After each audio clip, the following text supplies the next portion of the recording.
जय माँ काली मित्रों, आपका मेरे चैनल माँ काली माँ दुर्गा शक्ति संवाद में स्वागत है। मित्रों, अगर आप मेरे चैनल पर नए हैं तो आप मेरे चैनल को सब्सक्राइब कीजिए, लाइक कीजिए, शेयर कीजिए और नोटिफिकेशन बेल को भी प्रेस कीजिए, जिससे मेरी आने वाली वीडियोस का नोटिफिकेशन आपको मिल जाए।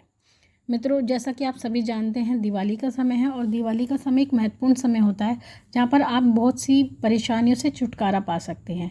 तो ऐसे में ही अगर आपके घर में किसी भी प्रकार की परेशानी है, जैसे कि आपके घर में धन नहीं रुकता है या आपके घर में बहुत ज़्यादा बीमारियाँ रहती हैं, आपका कोई काम नहीं बनता या आपके बच्चों की पढ़ाई तो पूरी हो चुकी है लेकिन उन्हें एक अच्छी जॉब नहीं मिलती, साथ ही विवाह आदि आपके घर में कोई भी नहीं होता है, कोई भी शुभ कार्य आपके घर में होने को तैयार ही नहीं है, तो ऐसी परिस्थिति में आप ये सोचते होंगे हम कौन सा उपाय करें कि हमारे कार्य सिद्ध हो जाएं।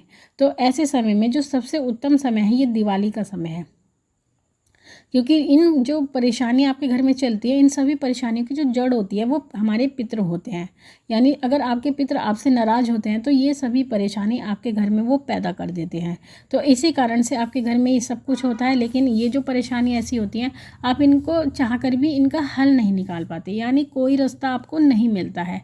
तो ये जो रास्ता होता है ये आपके पितृ ही बंद कर देते हैं, वो आपका मार्ग बिल्कुल बंद कर देते हैं, जिस कारण से आप कोई भी कार्य नहीं कर पाते।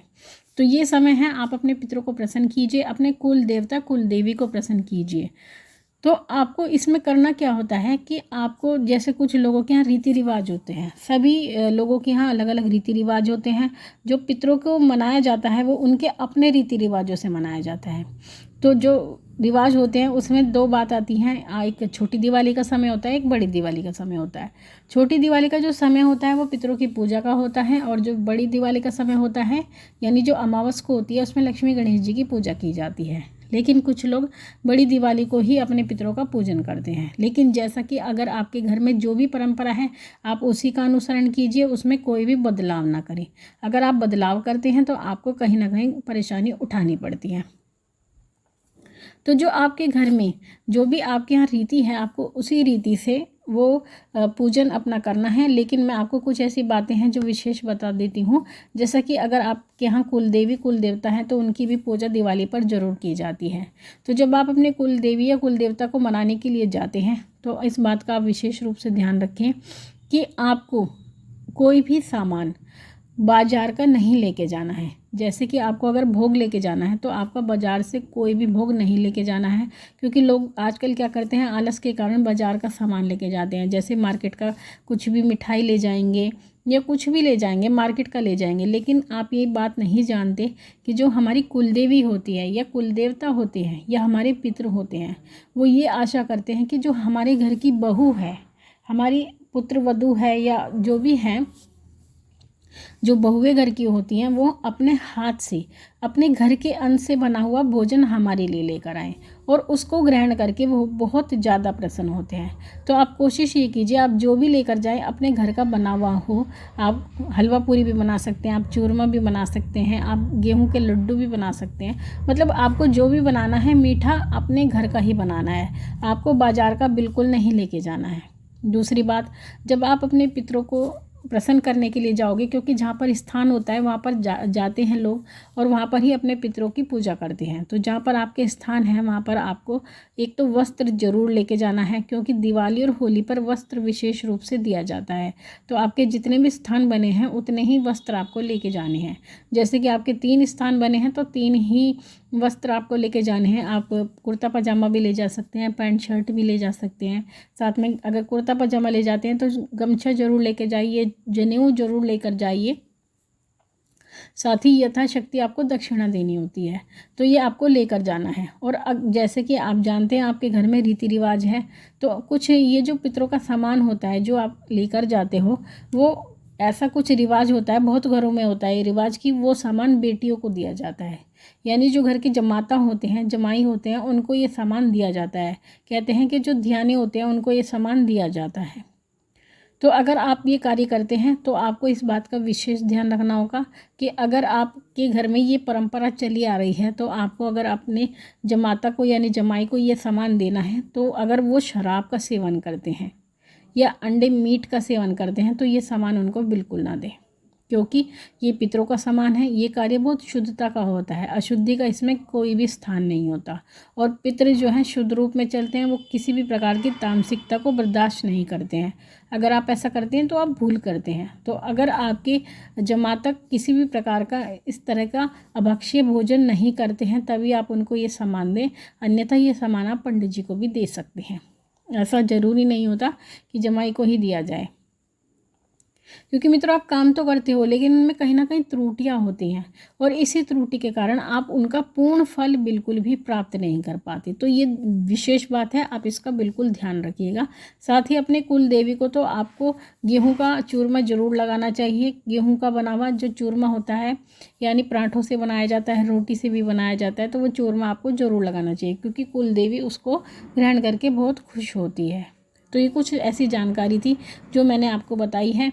साथ ही आप जैसा कि जानते हैं जिनको अपने कुल देवी कुल देवता का पता नहीं है, क्योंकि बहुत लोग ऐसे हैं जिनको ज्ञान नहीं है, ज्ञान ना होने के कारण भी आप अपने कुल देवी कुल देवता की पूजा कर सकते हैं। अगर आपको ध्यान नहीं है, नाम से नहीं जानते आप, तो आप ये कह सकते हैं कि हमारे कुल के देवता और हमारे कुल की देवी। तो जो आपके कुल के देवता और देवी होंगे वो उस भोग को स्वयं ही ग्रहण कर लेंगे, भले ही आपको उनका नाम ज्ञात ना हो। और पितृ तो सभी के होते हैं, ऐसा संसार में कोई व्यक्ति नहीं है जिसके पितृ ना हो, क्योंकि ऐसा भी प्रश्न बच्चे पूछते हैं कि हमारे पितृ नहीं हैं, लेकिन ऐसा नहीं होता, पितृ सभी के होते हैं, क्योंकि बिना माँ बाप के इस संसार में कोई व्यक्ति आ नहीं सकता। तो पितृ सभी के होते हैं। तो आपको ये बातें हैं कुछ विशेष जिनका आपको ध्यान रखना है और अपने पितरों को प्रसन्न करना है।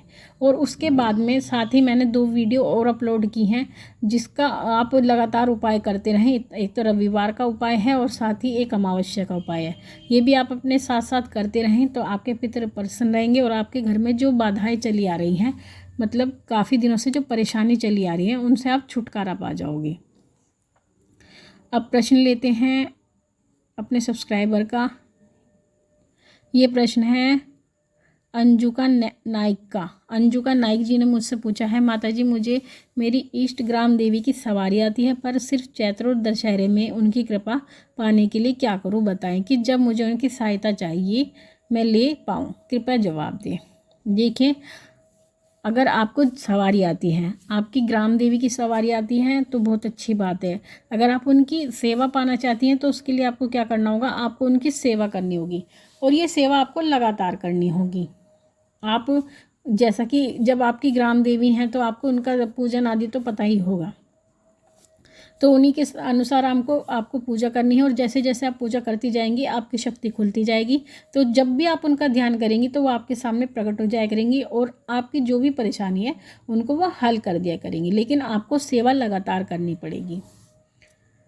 अगला प्रश्न है वर्षा मनीष जी का। इन्होंने मुझसे पूछा है, जय माँ काली माँ, मेरा ये प्रश्न है कि हमारे यहाँ मुस्लिम मार्केट है, वहाँ प्योर इत्र मिलता है, क्या वहाँ से ले सकते हैं, प्लीज़ माँ बताएं।